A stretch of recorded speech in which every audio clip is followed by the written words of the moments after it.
అందరికీ నమస్తే. Welcome to our channel Santoshi Sripada. మీరంతా క్షేమంగా సంతోషంగా ఉండాలని కోరుకుంటూ ఈరోజు వీడియోనైతే స్టార్ట్ చేస్తున్నాను. స్కిప్ చేయకుండా లాస్ట్ వరకు చూడండి. అంతకన్నా ముందు మన ఛానల్ని ఎవరైనా కొత్తగా చూస్తున్నట్లయితే తప్పకుండా సబ్స్క్రైబ్ చేసుకోండి. ఓం శ్రీ మాత్రే నమః. ఈరోజు అందరికీ తల్లి అయిన శ్రీ లలితా పరభట్టారిక జగజ్జనని ఆదిపరాశక్తి తన బిడ్డలకు అందించే దివ్య సందేశం గురించైతే ఈరోజు తెలియజేస్తున్నాను.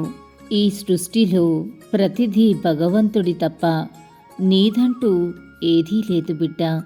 నువ్వేది ఎవరి దగ్గర నుంచి పొందినా అది భగవంతుడి దగ్గర నుండి వచ్చినదే కదా. నీవు ఎవరికి ఏది ఇచ్చినా కూడా ఆయనకే దక్కుతుంది. కనుక ఇచ్చింది తీసుకోండి, ఉన్నది త్యాగం చెయ్యండి. ఉపకారం చెయ్యటానికి వీలు కాకపోయినా అపకారం మాత్రం ఎవ్వరికీ తలపెట్టకండి. ఇలాగే లలితమ్మ సందేశం రోజూ వినాలి అని అనుకుంటే మన ఛానల్ని సబ్స్క్రైబ్ చేసుకుని సపోర్ట్ చేయండి. అంతవరకు సర్వే జన సుఖినో భవంతు. Thanks for watching.